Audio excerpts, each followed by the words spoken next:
Oh, hi. I didn't see you there. To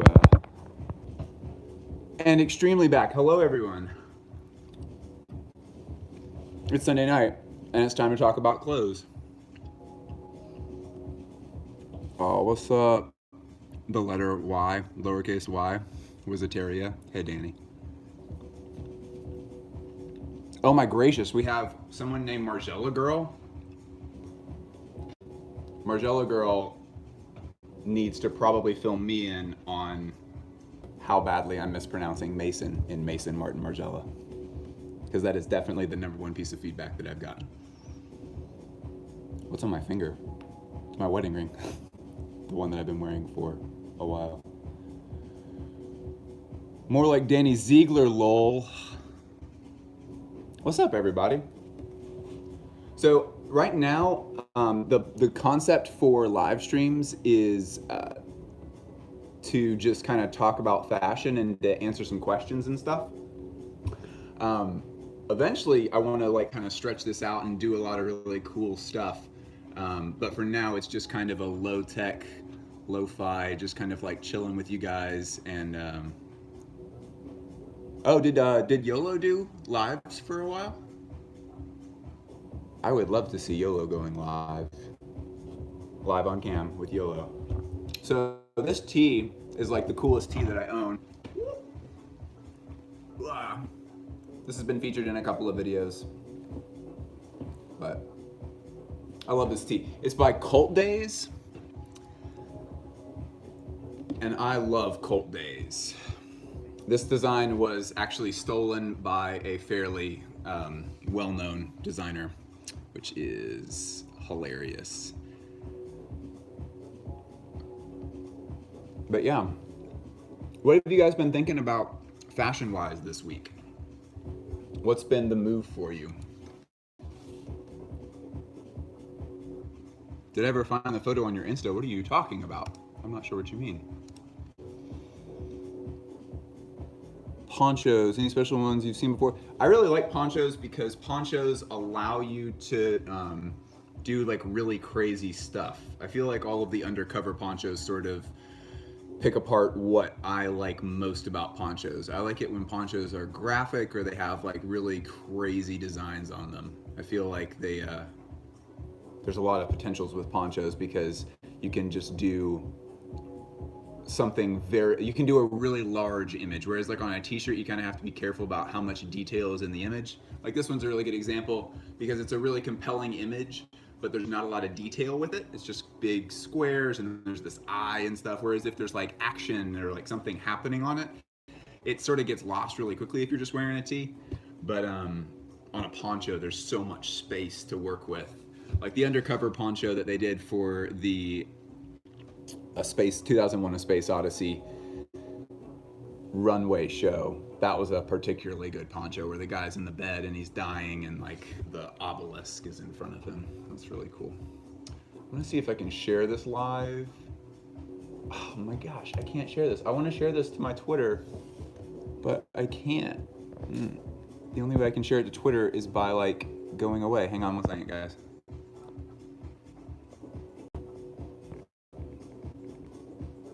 I'm back. Hello. Sorry. Okay. No more leaving. I'm here now. Pyromoss was everything. Pyromoss is everything. I really want to see him get some really good funding for that brand because I think he has like a really, really, really good concept. I want to see some really like provocative, cool women's wear coming out of that brand.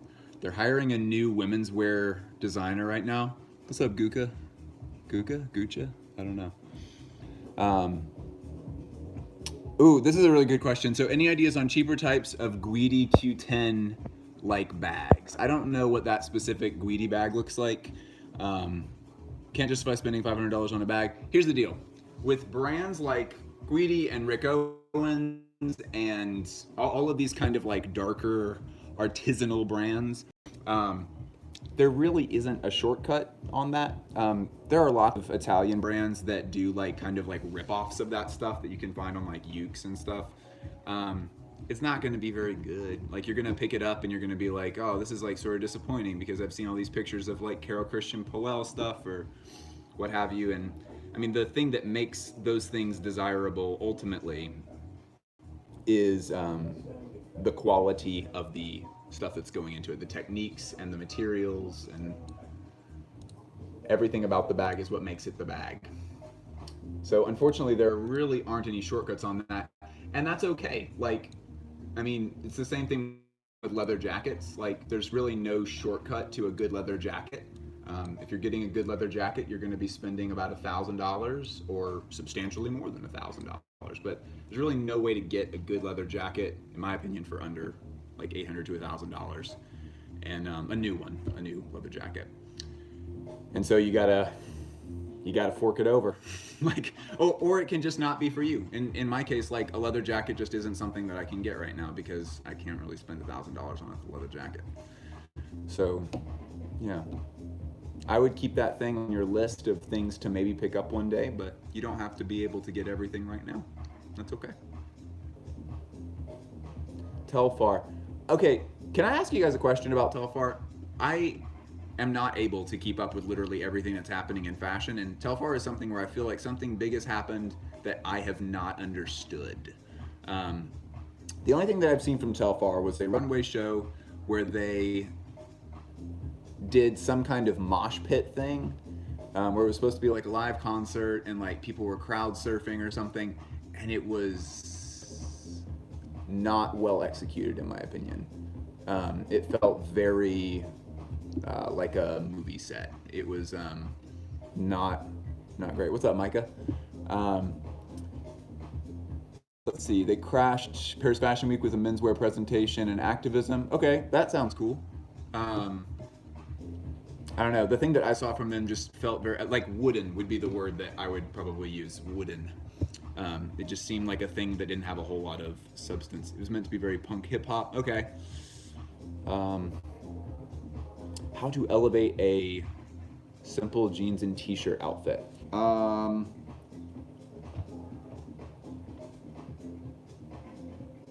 not really feeling jeans like at all. I don't really know how to do that because I don't really like jeans right now. The only jeans that I wear are these ones that Lindsay gave to me because she's not really wearing them anymore. I'm trying to get more light over here. Sure. So like, can we see these? These are like the only jeans that I wear right now. They're by Gary Graham, and they are very like, they're supposed to look like they've been, I think they actually literally were like put together from pieces of different jeans that were like left over. Sort of the way that pants might have been made from scraps for like miners and stuff, like people who just were destroying their clothes back in the day. So I wear those, and I wear the Helmet Lang destroyed jeans that I have that are like all tattered and look like a black moss tree on the front. But in general, I don't really like just like jeans right now because I spent just basically my whole life before like 2 years ago wearing only jeans essentially, and I'm just kind of like trying to find different stuff right now. Yeah. Any high-waisted slim jean recommendations? Just Acne is like the only one that I know about really. I don't really know a whole lot about denim. I'm not a big denim guy. Danny, what are you talking about? Danny's like the number one person that says stuff where I'm like, I have no idea what that means.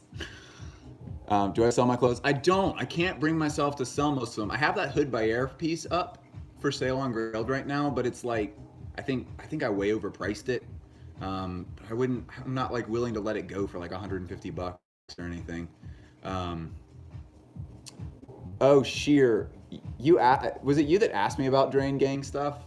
I think you like showed me Drain Gang for the first time, and I knew about all those guys, but like I haven't actually seen any of their like music videos or whatever. They're pretty cool. I don't know if I like know enough about them to really be able to like dive deep into that aesthetic. And I feel like a lot of times with like kids, especially like younger rappers and stuff, their aesthetic is not so much like something that tells a story. It's just more of like, this is the well, I guess it's still telling a story. It's like the product of like what naturally has like happened with like their friend group and stuff, and like stuff that they've thrifted that still looks kind of cool and stuff. I don't know if it's like the kind of thing where you can pick it apart look by look. I don't know if that would be very rewarding. Train gang. Someone asked me if I sew. I don't sew. No, not at all. Oh, cloak is a good idea. What's up, Shogun? I didn't know you were in here. Hey, Spencer. And oh, what's up, Michael? Cozy Dream World. Yeah, okay, Cozy Dream World. Hey. Someone just asked me something. Hello. What was that? Oh yeah, someone said about Cloak. Yeah, Cloak would be cool because I love Robert Geller. I recently figured out that I think Robert Geller is the #1 designer for me if you just look at my closet. Because like I own, Lindsay got me a hoodie by Robert Geller for my birthday. It was one of a few things that she got me. And I have a vest by Robert Geller, which might be one of my most worn pieces of clothing that I've ever owned. Dang, I have other stuff by him too. I have a coat by Robert Geller, a big black, like double layered coat. It's just really cool.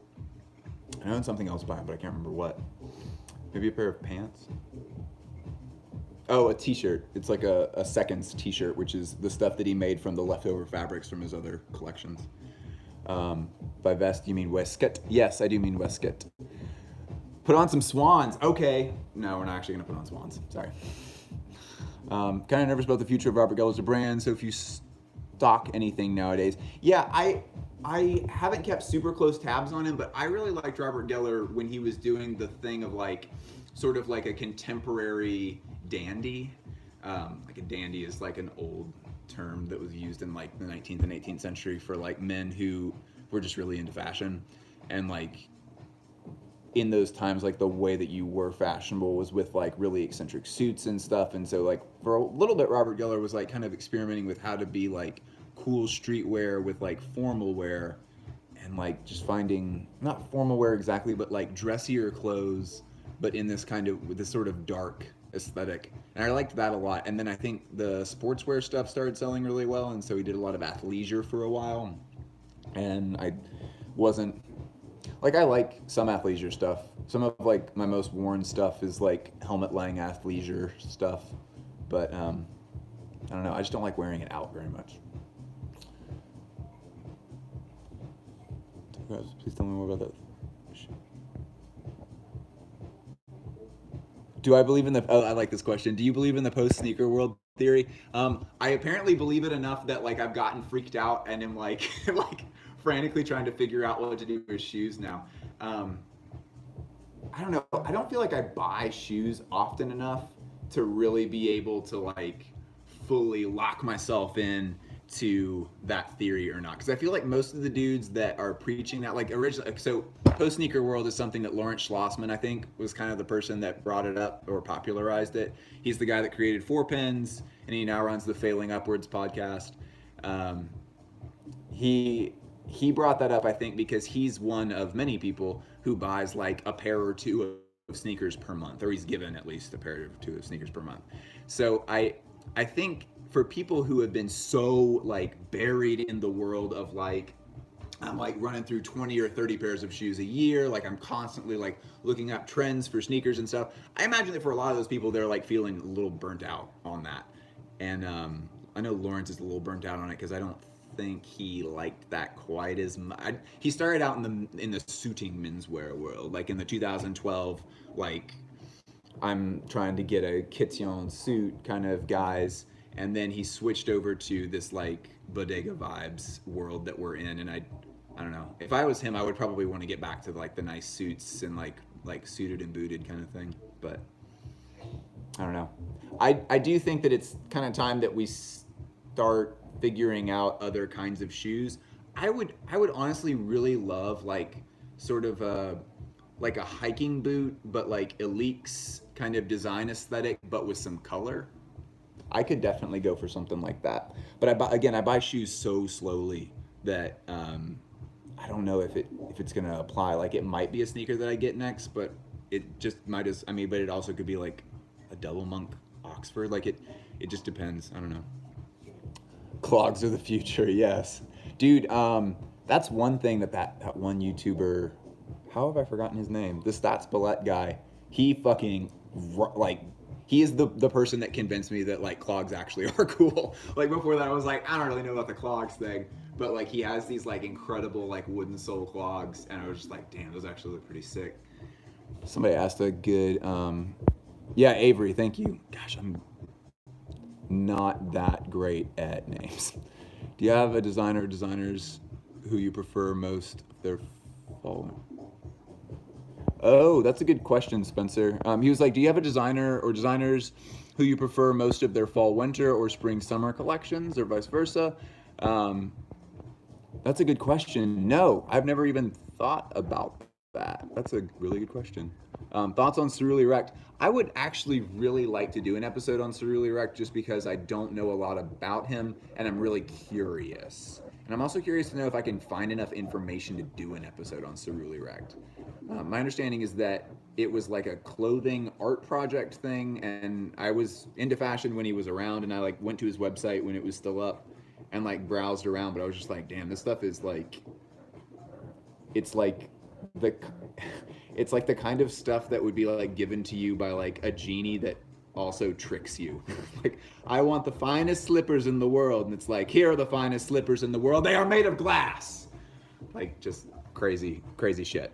But I liked it all conceptually, I think. Like that ring that was made out of his own tanned skin, that was kind of neat, I guess. Oh, what's up, Mr. Gregory? Hey there. How did I get into fashion? Because Tyler, the Creator, wore a Supreme hat to the Grammys one time. That is literally how I got into fashion. Everybody always asks that question, and I have like the most like boring answer of all time for it. It's like the most like typical like, it's a guy who's between the ages of 20 and 30, and how did he get into fashion? It's like, probably through Supreme. Yep, Supreme. Yeah, I became fixated on Supreme. This was like right when like me and Lindsay were getting married. I was fully consumed with thoughts of Supreme, and my like obsession sort of like grew out from there, and now it's all over the place. Big John, yeah. The only thing I know about Big John is that it's a Japanese denim company, and the name was created so it would seem like it was like an like a historic Americana brand. What's up, bird girlfriend? Oh, thanks, YOLO. Oh, I love Sterling Ruby. Harkaran? I love Sterling Ruby. I think those clothes are incredible. Someone actually gave me a really good thought about Sterling Ruby this week. I was like, I really wish that he would figure out a way to lower his prices a little bit. And to be honest, I never say that. Like, if a designer decides like, this is what it takes for me to run the company and do my designs and stuff, more power. If the coats cost like $1,200, more power. You do your thing. But his stuff was so prohibitively expensive, even for like t-shirts and stuff, that I was like, okay, I think what we're trying to do here strategically is we're trying to make it where the clothes are part of your catalog of art. And I think I was like, I really wish he would find a way to lower the prices on the clothes and just kind of establish that that's going to be a separate pursuit outside of his studio art career. And the person I was talking to gave me a really good piece of insight, because he was like, well, he's done textile work in the past, textile art in the past. And so like, I think it's impossible really for him to separate those two worlds and without devaluing the rest of his art, which of course that's like the whole game with artists, is to make sure that your work continues to accrue value. Which I thought was a really good piece of feedback, and makes it where it's like, okay, I have to just kind of accept that I will never own anything by Sterling Ruby because this shit is pricey as fuck. But sounds like there's a good reason for it, so that's okay. Maybe in this case, Sterling Ruby stuff is not for me, and that's okay. I'm gonna open up another pack of fruit snacks. Welch's Fruit Snacks, brought to you by the fruit snacks that they package in small packages, so you have to eat 3 of them. Welch's. Sponsor my live stream, Welch's. All right, more questions. What do you guys want to talk about?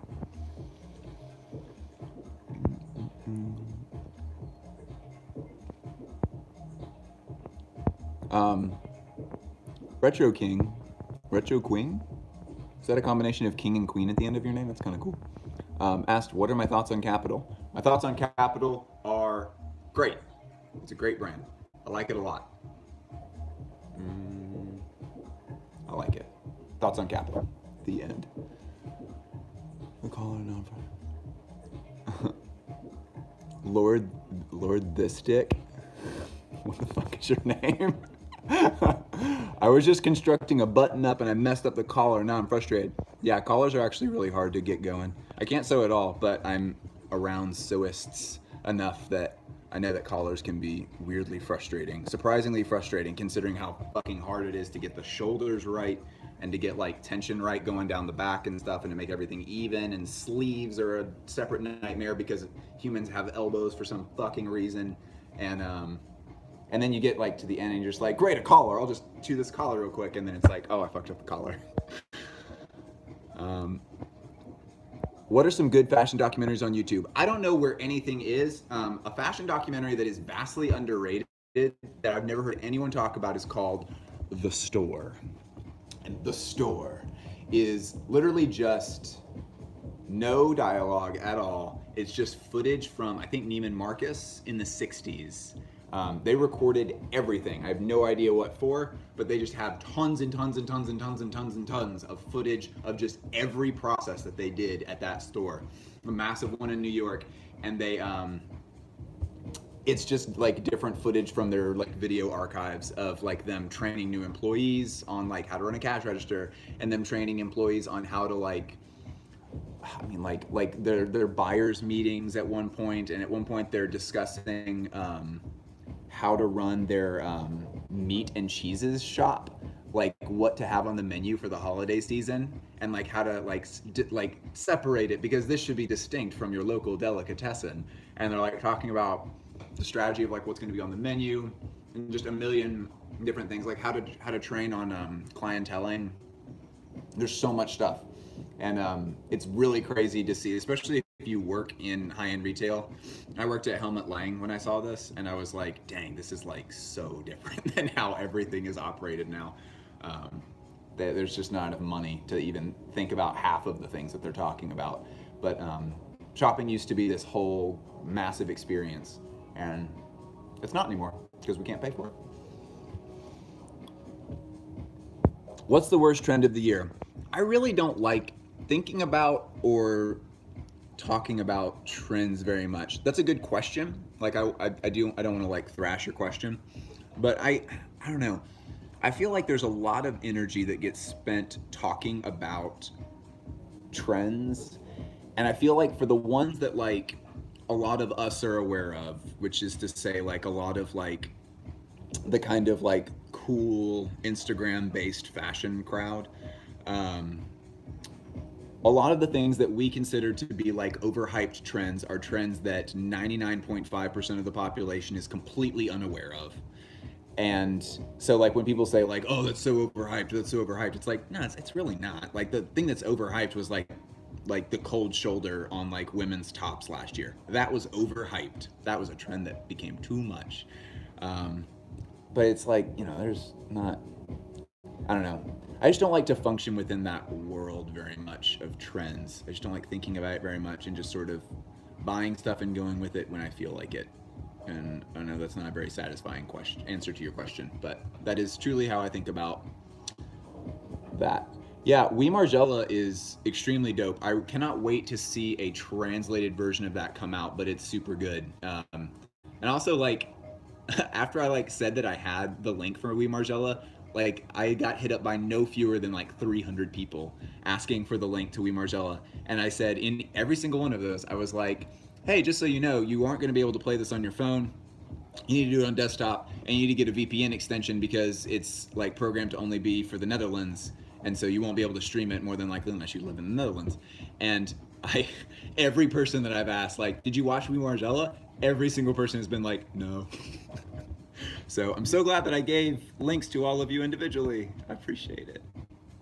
Haven't watched Michael Tandy's video in defense of Bstroy yet. Okay, so let's talk about Bstroy real quick. So Bstroy is a good topic. For those that are not on Twitter, Bstroy is a guy who used to go by Brick Owens, who is a legend in Atlanta, where I'm from. He did like this guerrilla fashion show in the Atlanta Metro Underground, and it was like so fucking cool. And everybody's like a huge fan of Brick in Atlanta. And where was I going with that? He did a fashion show recently where there was a lot of iconography that referred to various American mass shootings. So like there's like a hoodie with like the Sandy Hook logo for like the school and like other famous mass shootings in America. So he got obviously a lot of kickback about that, which I think probably was planned. At this point, it's pretty easy to guess what stuff is going to be controversial and what stuff isn't going to be controversial. And even if you're a smaller company like his, I feel pretty confident you can rest assured if you're making a Sandy Hook hoodie that people are going to be pretty mad about it. So my understanding is that his stance on this is that mass shootings are bad and that it was sort of a political statement about gun control, like the need for gun control. Okay, so a lot of people still thought that that was really inappropriate, obviously. What really is the solution here? Because like this is a topic that I think about a lot, where it's like if someone wanted to, it shocked me. Okay, so YOLO is giving good details here. YOLO says, it shocked me that the Face magazine sponsored it and allowed that to happen, which is true. I would assume that the Face probably knew about it beforehand. But the core thing that I think is worth talking about here is that is a piece of art, and he's an artist. And I mean, like, should he not do the statements about the thing? Because like I know that like for me like I, like a lot of people, like cried as I was like reading about that because that's fucking horrible. So like if someone gets really fed up with something and is like, I want to use my platform to express that I don't like a thing, how does putting Sandy Hook on a sweatshirt translate as shootings are bad? So there's a couple other things about it. I don't know well enough off the top of my head to be able to give a full breakdown of it, but there was also references to like Saint Sebastian in it. He was the saint that like had all the arrows stuck into him and stuff and survived. So there was like some symbolism and there was like a story being told there, but I think the moral of the story is that mass shootings are bad and gun control is a necessary political thing.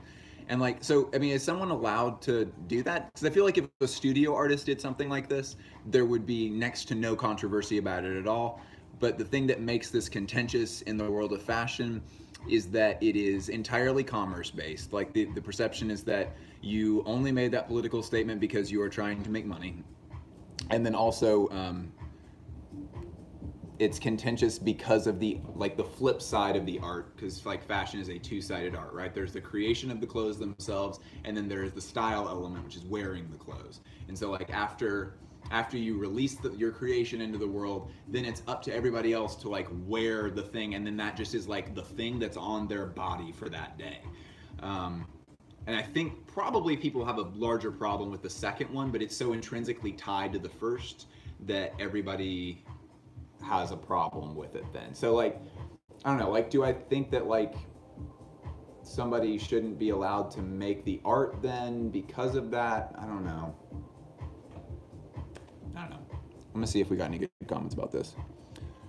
I think it's also to say that the media hosts stories about these mass shootings for weeks at a time, yet no government action is taken. We talk about it all the time. Yeah, that's true.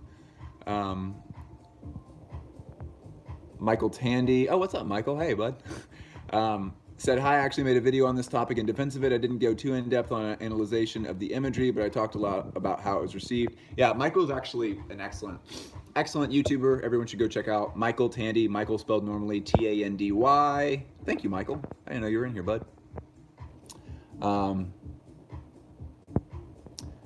Lord This Dick said, I think it was way too edgy and it didn't even look nice and he did it for attention.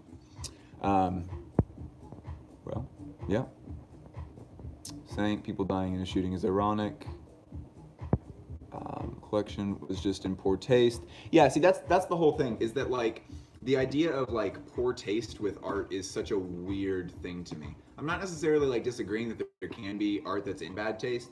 I just don't really, I guess it's just never like fell into place for me like how this is supposed to happen, because it's like I don't know. I just don't ever feel like there's ever been like a good time when like someone said like you better not make that art, and someone was like, you're right, I better not make that art. Though I mean, okay, wait. Here's a time when someone maybe shouldn't have made some art. There was no one will know his name. I actually can't remember his name, but there's a living painter who I went to Vienna and lived there for 3 years for a study abroad thing, and at one point I went to this really big art museum that they have there, and there was a artist that was being shown who's a painter who does these like parodies of Vincent van Gogh's work. So his whole thing is just Vincent van Gogh, but and he's actually like pretty good overall at imitating the style in the paint. So he does this kind of expressionist stuff of these like landscapes and whatever. But what he does is he adds in really gruesome, violent imagery into it. A lot of his paintings depict rape, depict really gruesome, specific murders that involve like dismembering people. And so they're these like the idea is that they're these like very classical, like art, very like what everyone has in their head already as like this is art, but he's added this like gruesome, horrible stuff to them. And there was a sign up at the museum that said that like half of the collection that they had originally planned to post had been removed because this is all true, by the way. This is 100% true. I really wish I could remember his name. If someone could throw his name, if they've heard of this person, I really wish you would. That about half of the paintings had been taken down because he had recently been convicted of sexual assault of a child, and he had like been sent to jail. And so he had been sentenced to like this life in prison, and they felt that it was obviously in poor taste to put up the ones that depicted the murder or sexual assault of children, which I honestly kind of am surprised that that stuff was getting posted up in the first place. That obviously is completely horrible, and that was one where I was like, yeah, this is very clearly an example of like art that like probably should not have been made in the first place. So there is like, I don't know, there's like multiple sides of it. I just don't know where, like that one seems so obvious. Like this is a place where you draw the line. This shouldn't be happening. And it definitely shouldn't be up in a museum where like school groups are touring around and stuff. Like there were school groups that were there that day. I can't believe that they would, like this is like, it's a government run museum. Like it's like the epitome of a place where like you'd think that they would want to be careful. And originally the plan was to put these paintings up, and they did not put the paintings up because of his jail sentence. That seems like maybe should have been up in the first place. But anyway, I think so. They're saying what museum? The main art museum. So it's like the Kunst Art Museum, I think. Bennett. Oh, what's up, Bennett? Hey, I didn't even see you in here, dude. What's up? Yeah, Bennett's my guy. So hopefully we'll have some info. I don't know, if everybody follows me on Twitter and stuff, if I find out who this guy is, I'll end up tweeting about him. I'm gonna get curious and look at it later. Bennett, I was in there in 2010. That was when I was there. So, I don't know. So yeah, I think we have time for like one more topic. I'm trying to keep these to less than 40 minutes because I have to go plan a trip to New York. Bliss Foster in the Big Apple. New York City, baby. What are you eating? I'm eating Welch's Fruit Snacks. Ladies and gentlemen, Welch's Fruit Snacks for the people, for you and your children. Welch's Fruit Snacks. What did I do before fashion? Cry. New York for Fashion Week? No, New York for fun. I'm kind of done with the Fashion Week thing if I'm not already set up to hit stuff beforehand. I don't have enough of a established name to be able to walk up and be like, hello, security person, listen, I actually need to get into this show, and then be like, sounds good to me, bud, go ahead in. So I'm not really doing the just show up to Fashion Week thing anymore. Okay. Noel is jealous that I'm in New York, but Noel lives in the land of clothing. He lives in Italy, so I don't know if Noel can blame.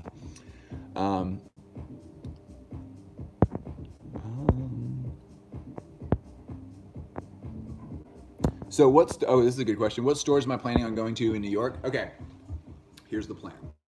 The plan is to go to Comme des Garçons because I have not actually been to Comme des Garçons yet. I'm going to go to the main Margiela store because I've not been to the main Margiela store yet. I always go to Dover Street Market because Dover Street Market is the undisputed best store in the United States. It's for sure the best store in New York. Dover Street Market. If that even, I mean, it's a department store, so it's like a million different things. But I always go to Dover Street so that I can like find new brands that I need to be paying attention to. And also like, it's so incredible getting to see CDG and like all of the different CDG branches and all the Craig Green stuff. Like to be able to see all of that in person is wild, and it's great. So I always go to Dover Street. I try to always go back to the Rick Owens store to see what's up there. What other stores? Marnie. I might not go back to Marnie, but Marnie is my favorite, just like store in New York. I'm not always in love with their men's stuff. It's all right, but I'm not like crazy about their men's stuff. Their vision of women's wear is one of my favorite of all time. Marnie's store also is just gorgeous on the inside, and they don't ever change it. It's the same way that it was like 11 years ago, and it still just looks so fucking cool. I do need to go, thank you Shogun, I do need to go to Totagayo because I've not been there at all. Vlog your New York trip for the culture. I really want to, I just don't know how to fucking do that. I'm just not like I need to get a selfie stick, I know for sure. I just am not big on the like, what's up guys? We're here at the Rick Owens store. And then they kick you out of the Rick Owens store. Yeah, I should probably vlog. All right, I will vlog it. Thank you guys. I'll vlog it. You're all saying exactly what like Lindsay was saying yesterday. She was like, you have to vlog that. And I was like, yeah, but I don't know about the blah. And she was like, just yes, you should. Album of the 2010s is best album of the 2010s. The first album by Skrillex, official. You heard it here first.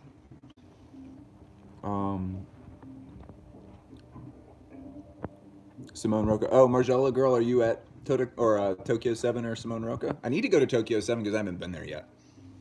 I really want to go to Tokyo 7.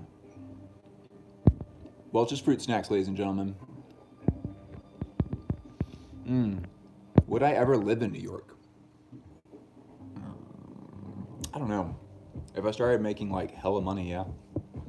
New York seems like it's like fucking sick, like if you actually like are able to live there effectively.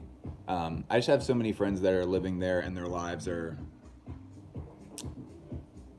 maybe not being like ruined or anything, but like they're like they just seem very stressed a lot, and I don't know if I want to do that.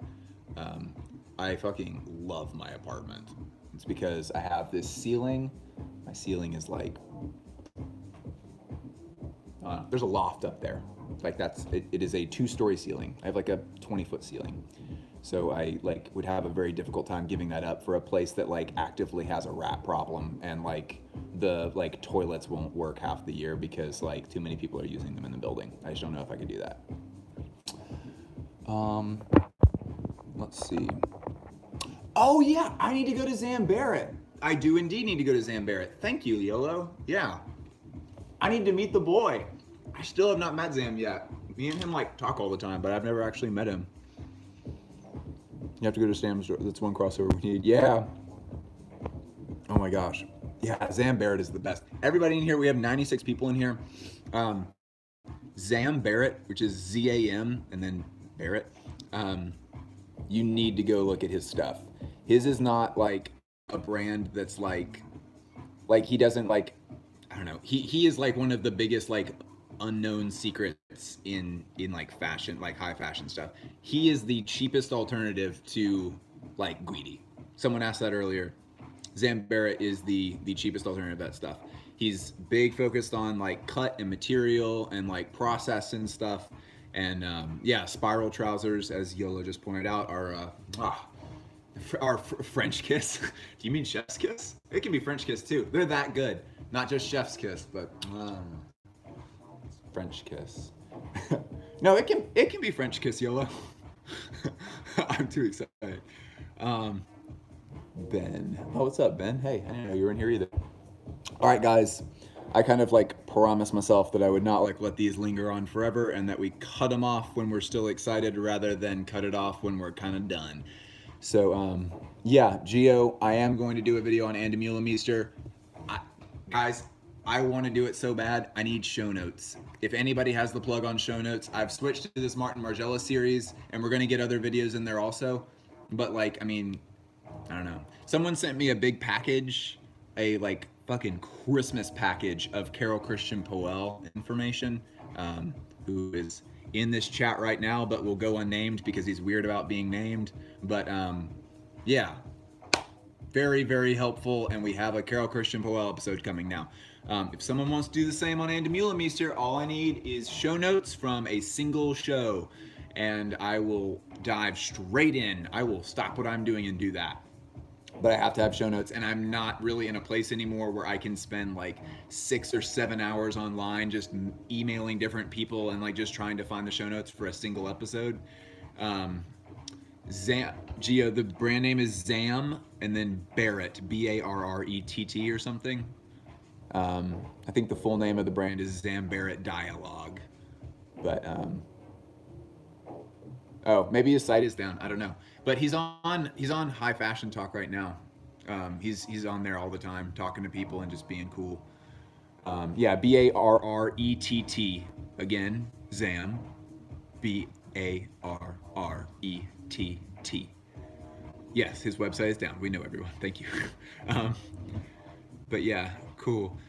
If anybody else knows of any cool stores to hit in New York, I know I'm gonna go back to Planet X because Planet X is like, it's a secret store, and secret stores are of particular interest to me.